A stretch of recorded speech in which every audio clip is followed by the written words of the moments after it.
یہ سائل سیستانی کے مقلد ہیں، پوچھ رہے ہیں کہ نماز جمعہ واجب پڑھنا چاہیے تو ایسی صورت میں نماز ظہر ساقط ہو جاتی ہے، اس کے کیا مطلب ہے؟ تفصیل بیان کرنا ہے۔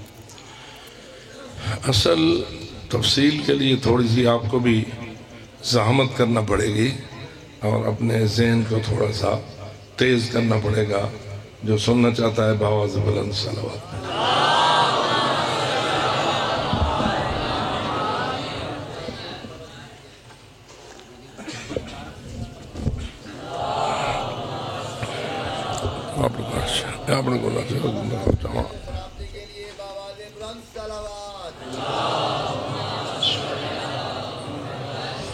سب سے پہلے تو اس بات کی ضرورت ہے کہ واجب کی تعریف کو سمجھا جائے۔ واجب کیا ہوتا ہے؟ عام طور پر جو بچوں کو بھی تعریفیں سکھائی جاتی ہیں دینیات اسلامیات میں یا کسی بھی کتاب میں، تو واجب ہوتا ہے جس کے کرنے سے ثواب ہو اور جس کے نہ کرنے سے گناہ ہو، گناہ یعنی عذاب ہو۔ اس کی پھر کئی قسمیں ہوتی ہیں، واجب کی کئی قسمیں بنتی ہیں۔ ایک ہوتا ہے واجب عینی، اور مزید قسمیں بیان نہیں کروں گا، جو موضوع سے مربوط ہے وہ عرض کروں گا۔ ایک واجب عینی ہوتا ہے، ایک واجب تخییری ہوتا ہے۔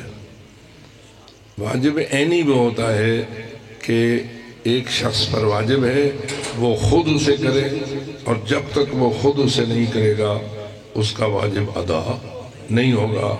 جیسے کہ آپ روزانہ نماز پنجگانہ پڑھتے ہیں، آپ کیا کہہ سکتے ہیں اپنے نوکر کو، وانجا میری ظہر پڑھی آ، تو میرا نوکر ہے لہذا آج کی 5 نمازیں میری طرف سے تو نے پڑھنی ہے، ہو جائے گی؟ کیوں؟ اس لیے کہ وہ نماز واجب عینی ہے، اور جس پر واجب ہے اسے خود ادا کرنی چاہیے۔ یہ جیتے جی کسی کو نائب بھی نہیں بنایا جا سکتا اور کسی کو اجرت دے کے بھی پڑھایا نہیں جا سکتا۔ یہ اللہ کی مہربانی ہے کہ اس نے موت کے بعد کسی دوسرے کو آپ کے نماز پڑھنے کی اجازت دے دی ہے، لیکن بہرحال نماز پنجگانہ واجب عینی ہے۔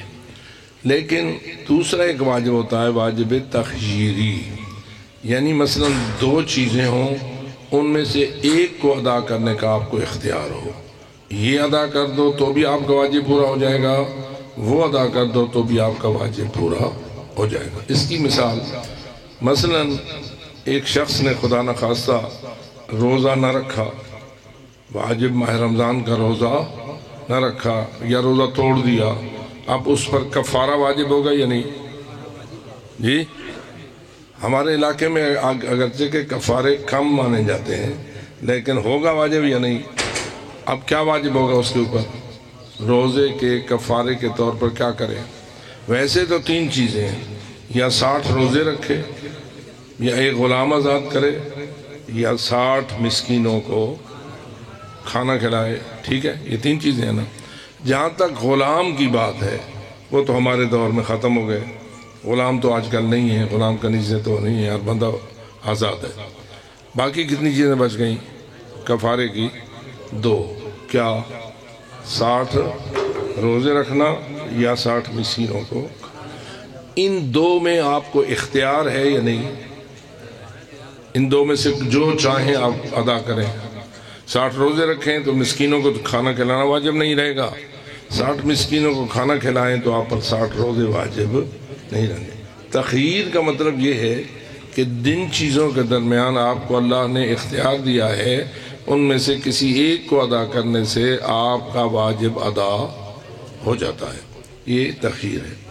نماز جمعہ اور نماز ظہر، آیت اللہ سیستانی مدظل العالی کے فتوے کے مطابق اور دیگر علماء کے بھی فتوے کے مطابق یہ واجب تخییری ہے۔ اس زمانے غیبت میں جو امام علیہ السلام کی غیبت کا دور ہے، اس میں یہ کیا ہے؟ واجب تخییری ہے۔ تخییری کا کیا مطلب بنے گا؟ اگر جمعہ پڑھو تو ظہر واجب نہ رہی، ظہر پڑھو یعنی جمعہ نہ پڑھو تو پھر کیا واجب رہے گا؟ پھر ظہر واجب رہے گی۔ اگر جمعہ آپ نے ادا کر لیا ہے تو آپ پر ظہر واجب نہ رہی، اور اگر جمعہ ادا نہیں کر سکے آپ تو آپ کیا کریں گے؟ ظہر ادا کریں گے۔ ظہر کا ساقط ہونے کا مطلب یہ ہے کہ اب ظہر واجب نہیں رہی، آپ نے ان دو اختیاری چیزوں میں سے ایک کو ادا کر دیا ہے اور دوسرا آپ سے ساقط ہو گیا ہے۔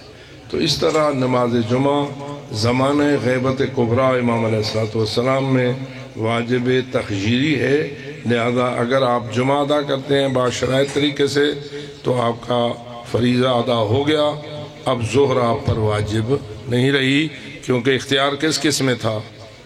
جمعہ اور نماز ظہر میں۔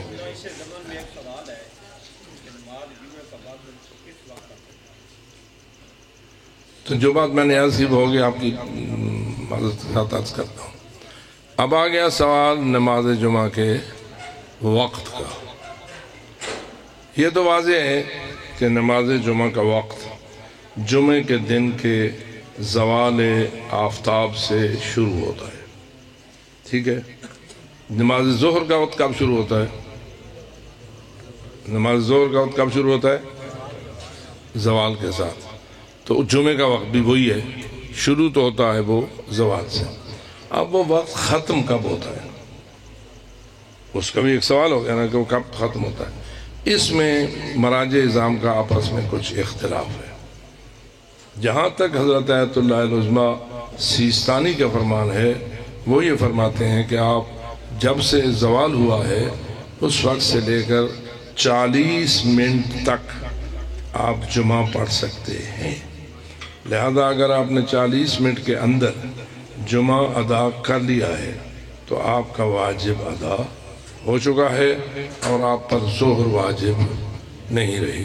لیکن اگر آپ 40 منٹ سے لیٹ کر دیتے ہیں اور آپ کا جمعہ زوال سے 40 منٹ کے اندر ادا نہیں ہوا تو آیت اللہ سیستانی کہتے ہیں پھر آپ کا واجب ادا نہیں ہوا۔ واجب ادا نہیں ہوا یعنی آپ نے واجب کو اپنے صحیح وقت پہ انجام نہیں دیا۔ اب آپ جمعہ پڑھیں گے اس کے بعد یعنی 40 منٹ کے بعد، تو آپ قربتاً اللہ کی نیت سے جمعہ تو پڑھ سکتے ہیں لیکن ظہر واجب رہے گی، کیونکہ آپ کو دو میں سے ایک کا اختیار تھا، ایک جمعہ تھا اور دوسرا ظہر تھی۔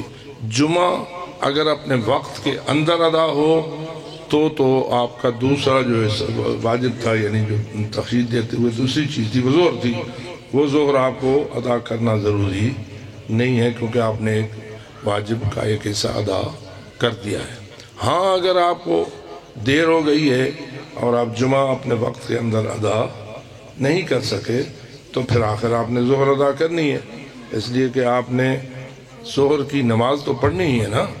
اگر جمعہ اس کی جگہ نہیں بن سکا تو آپ کا ظہر سر پہ کھڑی ہے، لہذا ظہر کو پڑھیے۔ ظہر کا وقت کب تک ہے؟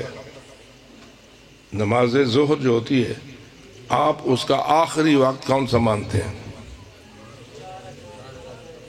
تو جو ہو رہی ہے آخر اختتام کو بھی تو سامنے رکھنا ہوتا ہے نا۔ آغاز تو ہو گیا زوال سے، اختتام کب تک ہے؟ تو یہ بات واضح متفق علیہ ہے کہ ظہر کا وقت کا اختتام سورج کے غروب سے 4 رکعت نماز کا رہتا ہو اس وقت تک آپ کی ظہر ہو سکتی ہے۔ اگر سورج کے غروب ہونے سے 4 رکعت کا ٹائم بچتا ہو، اس سے زیادہ نہ بچتا ہو تو آپ کی ظہر قضا ہو چکی ہے، اب آپ کو عصر پڑھنا چاہیے، ٹھیک ہے؟ تو معلوم ہوا کہ ظہر کا وقت وسیع ہے، جمعہ کا وقت وسیع نہیں ہے۔ جمعہ کا وقت کتنا ہے آیت اللہ سیستانی کی نگاہ میں؟ 40 منٹ۔ سب سے بڑی بات یہ ہے کہ ہم عادت کے غلام ہیں۔ جب ہماری مسجد میں 100 سال سے 1 بجے اذان ظہر ہوتی ہے، اب ہم کیسے 12 بجے اذان ظہر دیں؟ تو جو ہو رہی ہے، لیکن یہ تو واضح ہے کہ زوال کا ٹائم آگے پیچھے ہوتا ہے، یہ ایک ہی وقت میں رہتا ہے۔ جیسے طلوع فجر آگے پیچھے ہوتی ہے، غروب آفتاب آگے پیچھے ہوتا ہے موسم کے لحاظ سے، ایسے ہی زوال بھی موسم کے لحاظ سے آگے پیچھے ہوتا ہے۔ سمجھدار لوگ جانتے ہیں کہ زوال کا ٹائم 12 بجے سے پہلے بھی 2-3 منٹ پہلے بھی کبھی ہو جاتا ہے، موسم کے لحاظ سے کبھی 12 منٹ سے پہلے بھی ہو جاتا ہے۔ اب 12 بجے بھی اگر زوال کا ٹائم ہو اور آپ اذان دیں 1 بجے تو 1 گھنٹہ آپ نے ضائع کیا یا نہیں؟ جی ضائع کیا. جمعے کا دن ہو 1 گھنٹہ آپ حقہ پئیں اور 1 بجے اذان دیں اور پھر جا کے جمعہ پڑھیں، پتہ نہیں آپ کیا پڑھ رہے ہیں.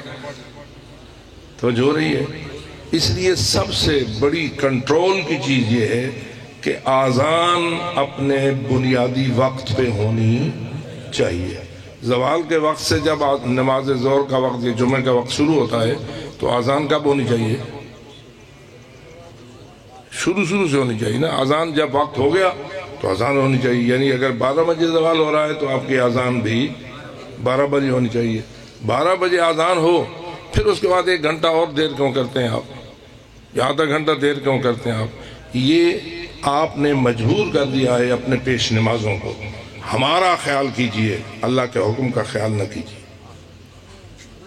لیکن کیا یہ جائز ہے کہ ایک پیش نماز عوام کی رائے کو اہمیت دے اور عوام کے فتوے پہ چلے؟